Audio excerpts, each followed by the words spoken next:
வணக்கம் friends, welcome to காரசார் சமையல். இன்றைக்கி பானிபூரி எப்படி செய்யுதுன்னு பார்க்கலாம். அதுக்கு தேவையான பொருட்கள் நான் ரெடிமேட் பூரி தான் எடுத்திருக்கேன். இது சூப்பர் மார்க்கெட்டில் கிடைக்கும். அதுதான் நான் வாங்கி வச்சுருக்கேன். இது நல்லா 50 போல் இருக்கும். 2 ஆனியன் சாப் பண்ணி வச்சுருக்கேன்.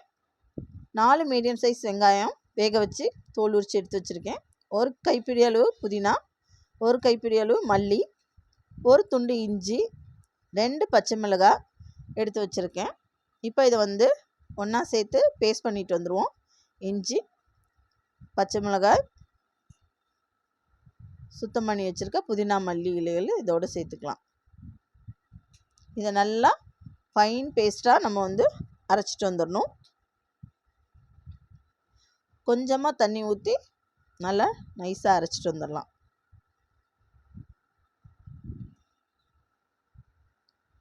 பாருங்கள், நல்லா நைஸ் பேஸ்ட்டாக அரைச்சிட்டோம். இதை ஒரு பாத்திரத்துக்கு ட்ரான்ஸ்ஃபர் பண்ணிடலாம். இப்போ இது எல்லாத்தையும் ஒரு பாத்திரத்துக்கு மாற்றிக்கிறோம். இப்போ அந்த மிக்ஸி ஜாரையே நம்ம நல்லா க்ளீன் பண்ணி சேர்த்துக்கலாம். தண்ணி நமக்கு எவ்வளோ குவான்டிட்டி தேவையோ அந்த அளவுக்கு சேர்த்துக்குவோம். பாருங்கள், சேர்த்துருக்கோம். கொஞ்சம் திக்காக தான் இருக்குது. இதுக்கு தேவையான அளவு உப்பு சேர்த்துக்கலாம். 1 ஸ்பூன் சாட் மசாலா, 1/2 ஸ்பூன் ஜீரகத்தூள், கொஞ்சம் பெப்பர் சேர்த்துக்கலாம்.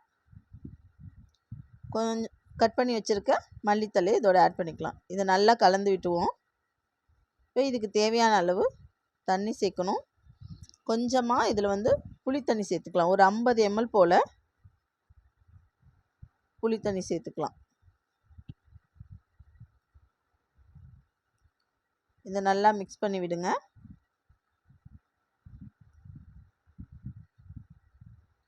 இப்போ கொஞ்சம் தண்ணி சேர்த்துக்கோங்க. உங்களுக்கு எவ்வளோ குவான்டிட்டி தேவையோ அந்த அளவுக்கு தண்ணி சேர்த்துக்கலாம். இப்போ பானி ரெடி ஆகிடுச்சு. இதில் நீங்கள் செக் பண்ணிக்கோங்க. உப்பு புளிப்பு எப்படி இருக்குன்னு செக் பண்ணிக்கோங்க. நம்ம எடுத்து வச்சுருக்க உருளைக்கிழங்குல சாப் பண்ணியிருக்க ஆனியனை சேர்த்துக்கலாம். கொஞ்சம் கொத்தமல்லி தழை, 1/2 ஸ்பூன் சில்லி பவுடர், தேவையான அளவு உப்பு, 1/4 ஸ்பூன் ஜீரகத்தூள்,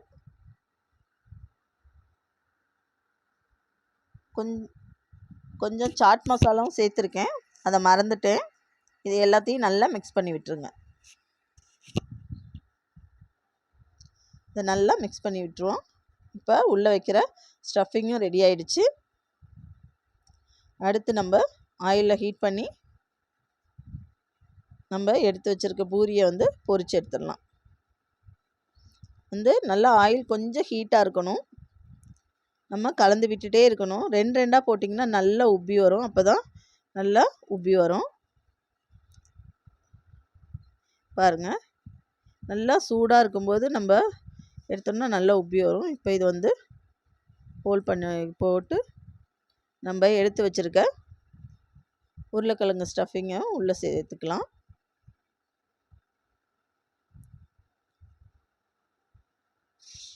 இப்போ எடுத்து வச்சுருக்க எல்லாத்துலேயும் இதுமாரி ஸ்டஃப் பண்ணி வச்சுக்கலாம்.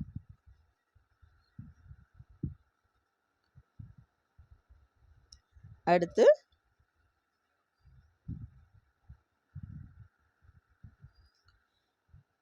பானியை இதோட ஆட் பண்ணிக்கலாம். பாருங்கள், சூப்பரான பானிபூரி வீட்டிலே ரெடி ஆகிடுச்சு.